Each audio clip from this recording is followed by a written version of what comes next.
Alrighty, back in game number 3, the real final game of this best of 3 series. Up to the top left, it is MTW's SuperNova. The life of that star burned out long ago, but SuperNova still lives on. It has an explosion of aggression in all matchups. Now to the bottom left, his opponent for LGIM. It is first, ironically, the last player to participate today. Now our game sounds will probably pop in here pretty soon, so don't get stressed out.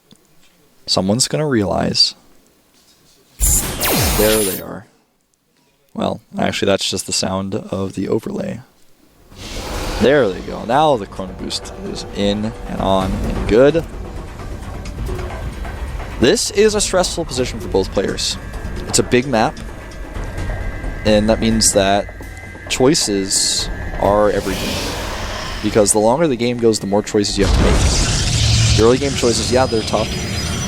It's hard to decide, do you go for CC first? Do you go Nexus first? Do you 2 racks? What do you do? Those choices are tough too, but the choices later on of what sort of composition do you go for a timing attack? How do you fight? How do you defend? How much do you commit to harassment? How many dropships do you do? They didn't get to flesh out my ideas too much last game. About this. SuperNova drops the CC first, whereas his opponent's going for a more normal opening. I feel this matchup is like, you've got 2 balls of armies that are so strong together that to split the units within those balls apart, I mean, it's so significant. It's a snowball effect as to any unit you don't have in your army becomes so detrimental to you having that big fight. When the fight happens, it's so hard to escape. Either player. With concussive shells, with force fields of storms, it's so hard to escape in a conflict that you don't initiate. So you got to have as many units in your army as possible. But for that reason, both players, well, one or both players, may have a few units in a drop to go for an attack. For example, a warp in or a big drop during that, by the time those 2 balls are moving around the middle of the map. And because there's not units really set up at home, because you want to have all your units together at once, the drop can be affected, but it's also a risk. So any sort of warp in, like the one we saw in game number 1, repeatedly used, is a liability. It can do damage, but it's also a risk. There's a big trade-off there. Now, I like what First is doing here. He's already shown this before, but he's doing it again. Pulls out of gas. He only mined 4 gas. When he saw his opponent's CC first. It's a great reaction. It's a great way to catch up economically, get that Nexus up, and then continue his tech. Doesn't lose the assimilator there. So, really pleasant opening so far from both players. CC first or SuperNova. First into gasless Nexus with empty assimilator.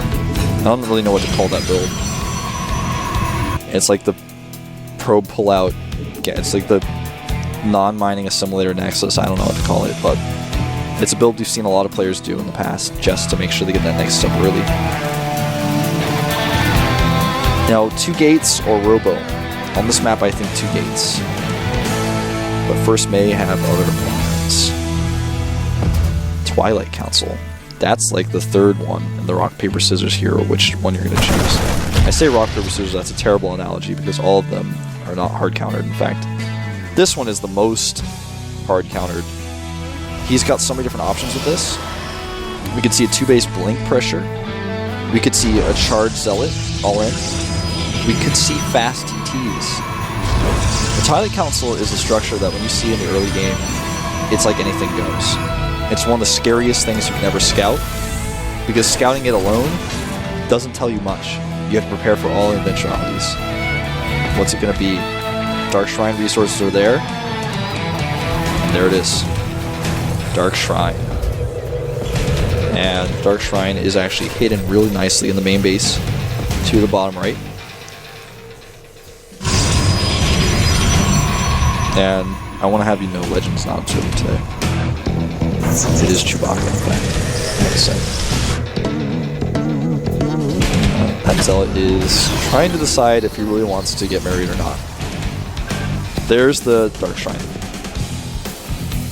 And this is really scary for SuperNova. Obviously, you know, if the TT gets in the main base, hell breaks loose. Oh, taking that right turn at the end was the wrong choice. Should have gone straight. Here's the forward pylon for the DTs. There are Hellions out here, which is pretty weird, by the way. I saw the factory going up, and I saw the reactor, and for some reason I didn't notice there was no starport. He's actually going into a Hellion Marauder composition off 2 bases, with some Marines added in with combat shields. But because he has done the opposite of what everybody knows SuperNova to do, which is to... He didn't make an eBay. He has no way of making missile turrets right now. None whatsoever. He's going to have to rely only on scans until he can get that eBay up. Does SuperNova notice? Not fast enough. Oh!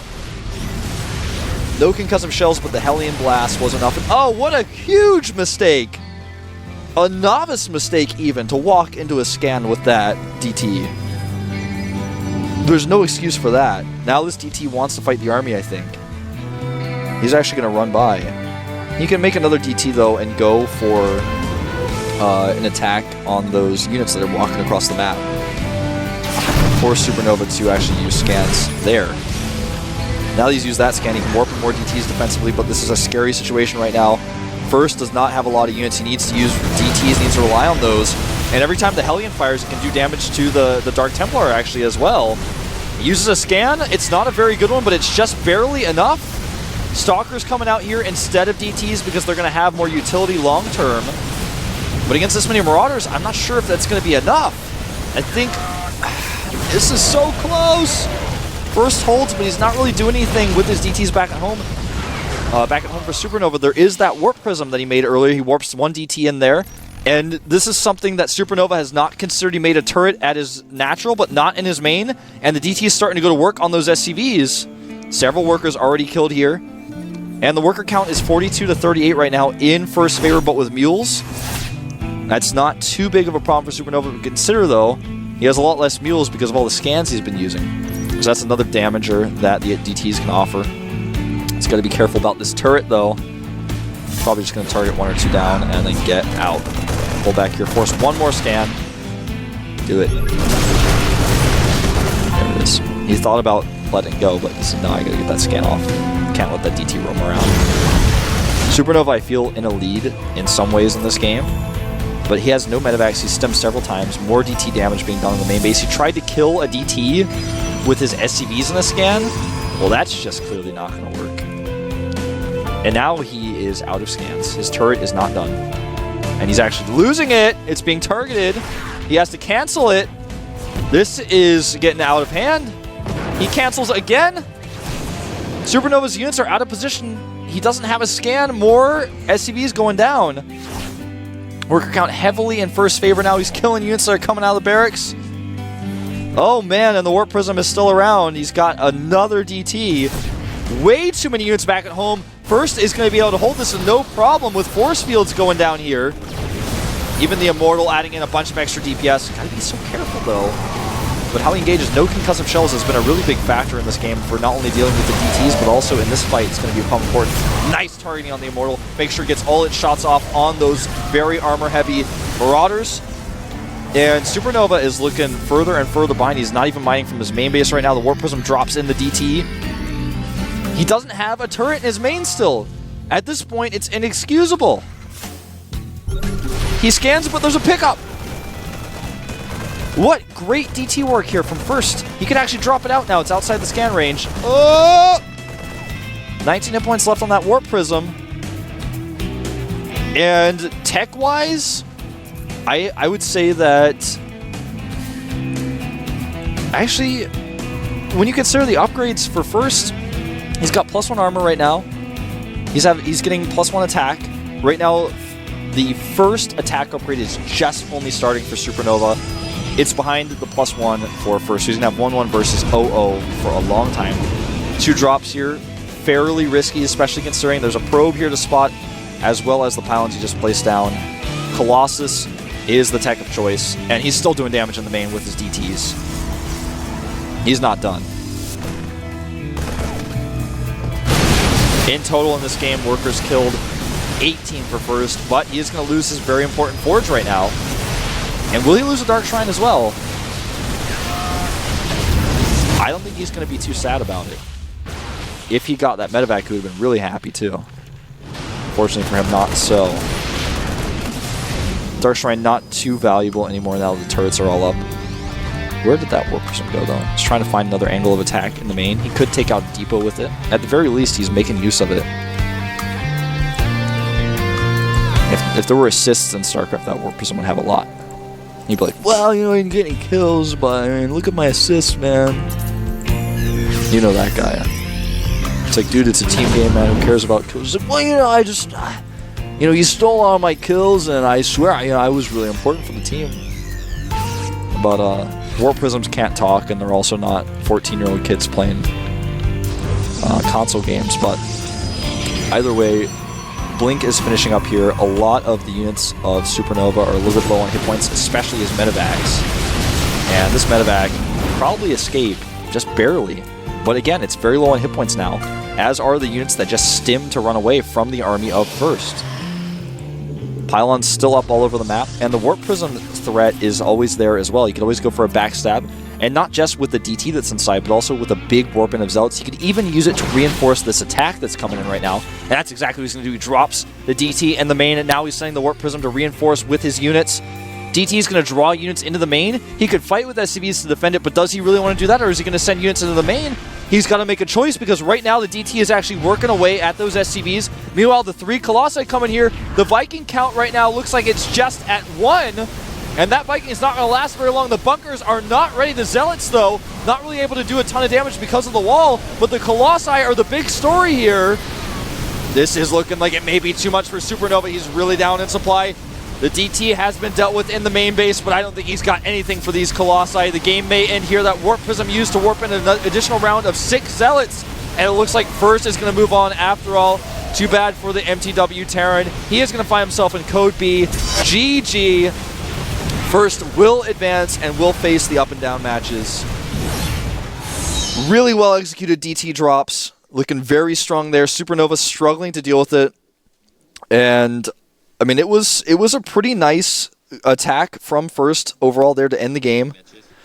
Let's take a look at our matches for later on tonight, which I will also be covering in just 2 hours' time.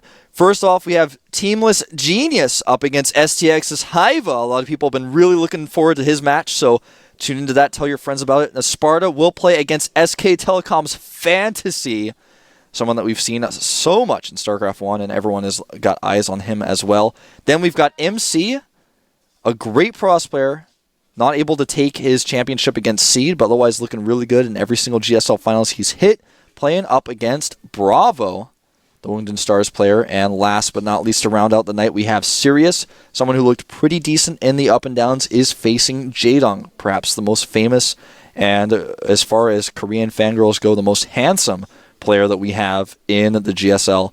So stay tuned for that. Make sure you tune in later. Tell your friends. It's going to be free. It's going to be on Twitch and Own3D. I will see you guys in about 2 hours.